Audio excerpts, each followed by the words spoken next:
So yeah, definitely a lot of initiation tools here for Sonics on this attacking side. Let's see how they use it. Oh, see you later. Yeah, this is what I was scared about. Fault line right up the gut through B tower. You have stun control for Crunchy to get into mail. It just, even if you don't find a kill here, look how much advanced map history they already have. T1 can do nothing besides respond reactively to this. Yeah, that was beautiful. Guiding Light goes into mail room to try to, you know, slow them down. There's a big rotation here from T1. They have 3 players now in B Heaven looking to maybe get aggressive together to try to shut down this attack, and the timing was perfect. Sonics were looking to turn around and head backwards. Ian tries to punish through main but gets caught. And T1 have actually fought this one back.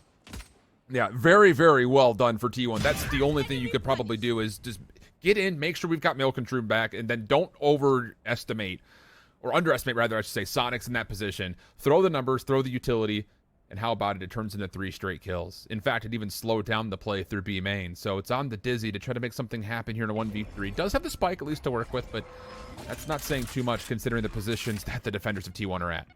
Yeah, they're kind of letting him plant the spike to make sure they orchestrate this 3 versus 1 retake together and not give Dizzy a bunch of 1v1s and somehow give him a chance to win. Paranoia comes through. Dizzy tucks into the Nebula to hide, and now he's getting mowed.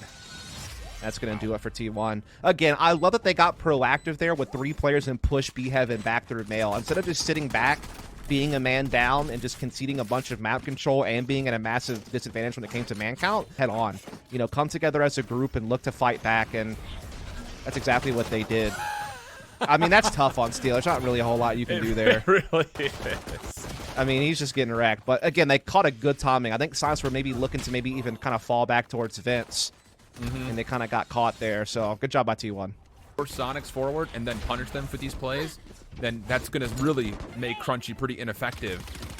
T1, good opening. They know Crunchy's pushed forward into ramps. Yeah, this is exactly what we need to see from T1 defensively. If they're going to keep trying to combine breach utility with moving Crunchy forward, you have to be able to stop them, and this has been a great first 2 rounds to show that. Absolutely. Trademark here's going to catch Dizzy as well.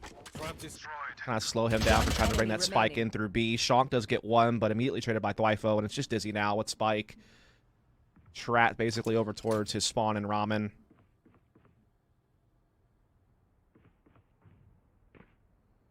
Don't expect him to be able to do too much, but any kill is a good kill to kind of build a little bit of a silver lining to this eco round in front of him. And I think the question, as we kind of consider the whole, we know Sonics is wanting to play aggressive in the openings, T1's going to have to respond to that.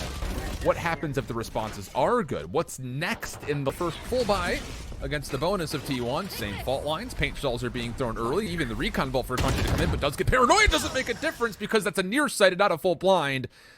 And with that, Rooney will also take a second kill with them. So numbers advantage for Sonics, and look how far past the A site both members of Sonics The are. spike's cut off, though. That's the one little problem here. That's the one wrinkle in this plan, is Rooney is in a lot of trouble right now. He cannot bring the spike into A site because they've pushed ramps. Finally, Curry gets cleared out. They're actually going to use this to bring the spike back around to B, perhaps. May not matter. They're just fragging out. Yeah. My days. Nah, never mind. Hit this tempo and are taking ground quickly. Steel has to hit his first shot, no matter where he ends up setting up, and we're going to get a fast lane play right on in towards B. Fragment also to make sure that no one is on the low ground, but counter flash does come through. That will slow Sonics down just a touch, but Ian down low does erase the opportunity for Steel Scope to get into play. Yeah, that's a big entry. Quick spike plant. Utility down as well to help them out. The trademark near double stack here. Trying to come through Heaven is T1. Good paint shells, but there's just a teleport there. This is fine. Ground recovery and real estate being gained by T1 quickly.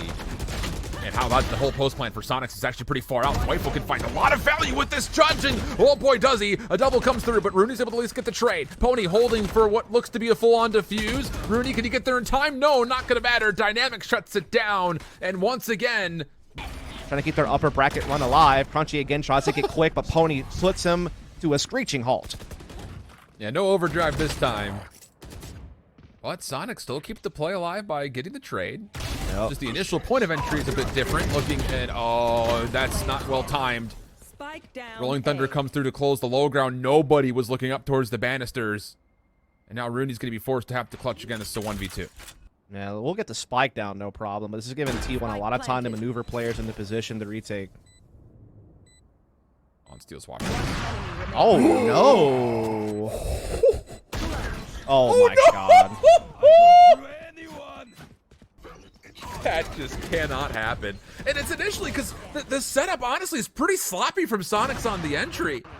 And, yeah. I mean, you couldn't ask for more. Steel's hard scope. Wifo gets the info. Going into this round, Steel does pick up a Vandal, and Pony gets a Guardian, but everybody else is on upgraded pistols. They're getting aggressive at A main off the back of the Trailblazer there. They will find that that's empty, as Sonics is setting up to go ahead and take into B side, which they're going to get for free. Yeah. Well, it's not even the fact that they get the site for free. There's nothing to even slow them down. So this should lead to a very quick plant and a very solid post plant. A lot of retake consideration here for T1. But Yeah, you they will have have some to good kind of tools, consider though. they've got tools. Yeah, they got Seekers, they got Showstopper, they have a couple of weapons, so they can make this interesting. And they have a little bit of a flank coming in with it, but it will be detected by that trademark.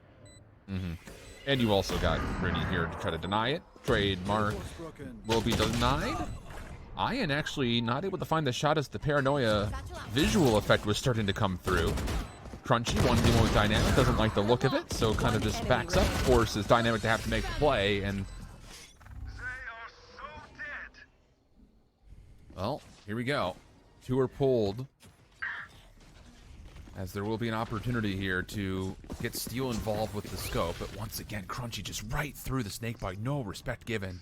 Curry has backed up though, and the Seekers will scout out exactly where some of these positions are, but it's really not going to do too much, honestly speaking, as T1's is using it as a tool to get set up on this kind of second line of scrimmage, if you want to call it that. Yeah, a little bit slower pace here from Sonics. They're not committing to a side early by any means. They're just getting that deep mid control quickly. They're keeping presence on both ends of the map. They know that T1 has a lot of counters out available to really make this round tough. So they're trying to do their due diligence here. We are going to see them now drop back heavy-handed towards B main. Now Steel's playing back here with that tour de force. And actually that doesn't see anything. So they might think that they're all still middle. Or that maybe there's even a chance they double back to the other side of the map. So here comes that Cosmic Pod. It's all on Steel. Yeah, he's got to hit something. Oh, and he actually gets the fast lane to isolate, but does get pushed off, and the trade is there. Thwifo thinking about maybe getting through this Cosmic Divide. And actually will push, but Ian denies it. Dynamic blindly throws a showstopper. That will not connect. Crunchy eliminates him on the second challenge, and T1 can do no right on contesting this plant. It's going to have to be Pony and Curry for a 2v4. Yeah, I'm not seeing this one become fruitful, to be honest with you. Just good positions here, but that's a great timing. Catches Shonk with flash in hand, and now they're starting to bulldoze through, but they take as much as just like something. Yeah, let's look at this. So he takes a shot, he stays, and then something weird happened there, man.